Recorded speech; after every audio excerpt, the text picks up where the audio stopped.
Delta and American Express have just announced some major changes to their personal and business Delta SkyMiles cards, which include increasing the annual fee on every single Delta credit card, but then adding some new benefits and credits on the Delta SkyMiles Gold, the Delta SkyMiles Platinum, and the Delta SkyMiles Reserve as well. This is classic American Express with increasing the annual fees and then adding some statement credits that are supposed to make up for that, which is a huge negative for a lot of people. But the changes aren't all bad and some are actually positive. So in this video, I'm going to go over all of the changes that were made to the Delta credit cards, and I'll discuss whether the personal and business versions of the Delta Gold, Delta Platinum, and Delta Reserve are still worth it for you. Okay, so without further ado, let's get right into what those changes are, and it starts with the annual fees being increased on every single Delta credit card. The personal and business versions of the Delta SkyMiles Gold card had their annual fees increased from $99 to $150. The personal and business versions of the Delta SkyMiles Platinum card had their annual fees increased from $250 to $350. And then the personal and business versions of the Delta SkyMiles Reserve card had their annual fees increased from $550 to a really high $650. But obviously the annual fees aren't just increasing out of thin air without some benefits and credits being added to the cards as well. So if we start with the changes that were made to the personal and business versions of the Delta SkyMiles Gold card. First of all, the Delta flight credit was enhanced. So before you got a $100 Delta flight credit when you spent $10,000 or more in one calendar year. But now that flight credit is increasing to $200 when you spend that same $10,000 in one calendar year, which means that even though you probably won't do this in most years, if you maximize that flight credit, you'd get more value than that $150 annual fee. You'll get a new Delta Stays credit, which is basically a statement credit for booking vacation rentals or prepaid hotel stays through Delta Stays. On the personal version of the Delta SkyMiles Gold card, you'll get a $100 Delta Stays credit. And then on the business version of the Delta SkyMiles Gold card, you'll get a $150 Delta Stays credit. On the Delta SkyMiles Gold card, you'll now get a new point multiplier of 2x back on shipping and advertising purchases. But outside of that one change, most of the other point multipliers remain the same, which includes the 2x back on Delta purchases and the 2x back on restaurants. Now, if we get into the changes that were made on the personal and business versions of the Delta SkyMiles Platinum card, a new Delta Stays credit was also added. So that's going to be $200 for the business version, and then a $150 credit for the personal version. The personal and business versions of the Delta Platinum card also added a $120 Resi credit, but classic American Express, that's going to be split up into $10 monthly statement credits. The Platinum cards will now give you a complimentary Hertz 5-star status, which is Hertz mid-tier elite status, so it's behind Hertz President Circle status, but still it could be a benefit that is valuable to those of you who value car rental status and frequently book car rentals when you travel. You'll now get a medallion qualification dollar boost of $2,500 that is automatically deposited every year. And even if you are not a medallion member, your Delta Platinum card is going to give you complimentary upgrades on Delta flights. Plus, probably one of the most underrated benefits that if I had the Delta Platinum card would be really valuable to me is that the companion certificate was enhanced. So you can now use that Delta companion certificate and not only for travel within the United States, but also to Mexico, Central American, and the Caribbean, which are all places that I love to travel to. Now, if we get into the major changes that were made to the personal and business versions of the highest tier Delta card, the Delta Reserve, you will now get a Delta Stays credit of $200 on the personal version and $250 on the business version, a $240 Resi credit that is broken down into $20 monthly statement credits, a $120 rideshare credit that is broken down into $10 monthly statement credits, a medallion dollar head start of $2,500 medallion dollars that is automatically deposited every year. And then the companion certificate is also going to be more flexible and will include travel to Mexico, Central America, and the Caribbean. Also, all three versions of the Delta cards are also going to include the benefit of Takeoff 15, which allows you to get 15% off when you use Delta miles to book award travel through the Delta website. If on first glance, some of these changes actually make you interested in one of these Delta credit cards, then right now is actually going to be a great time to apply because all of these Delta credit cards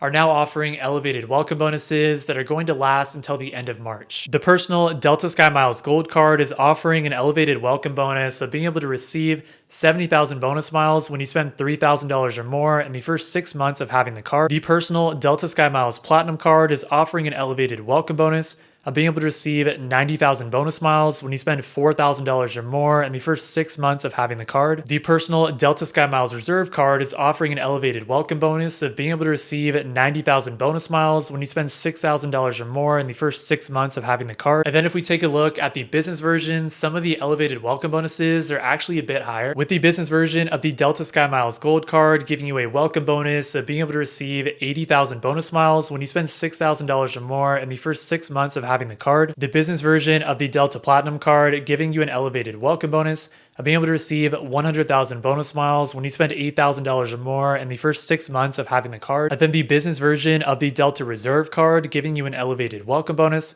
of being able to receive 110,000 bonus miles when you spend $12,000 or more in the first 6 months of having the card. Okay, so those are going to be some of the highlights of some of the benefits that were added, some of those credits as well, and the annual fee increases.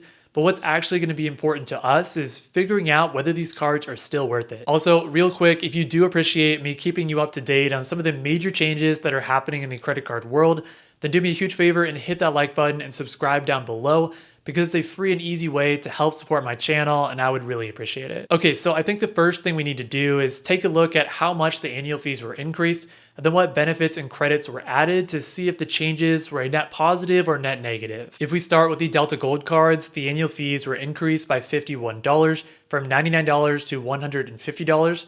So we need to figure out if some of the benefits and credits that were added are going to give you more value than $51. So we did see a $100 increase on the Delta flight credit, but unfortunately this benefit is just not very good because you do have to spend $10,000 in 1 calendar year to even get that benefit, which just means that most years there's probably just no chance you're going to want to do that.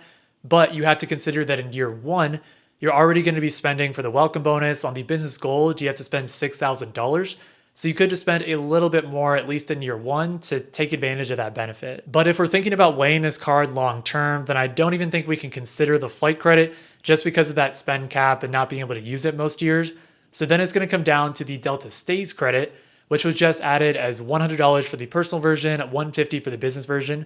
I don't know a ton about Delta Stays, but I would say that if you're able to maximize it, obviously it can be a great benefit. But again, it's American Express making you pay more money for the annual fee, then having to do more work to maximize that credit, especially since you have to book it through the Delta Stays portal or whatever that ends up being. So for a lot of people, especially if you don't have any loyalty to Delta, I'm not really sure if the Delta Gold cards are going to be worth it. If we take a look at the Delta Platinum cards, the annual fees were increased by $100. And right off the bat, you'll get $150 on the personal version and $200 on the business version. That's going to go towards Delta Stays.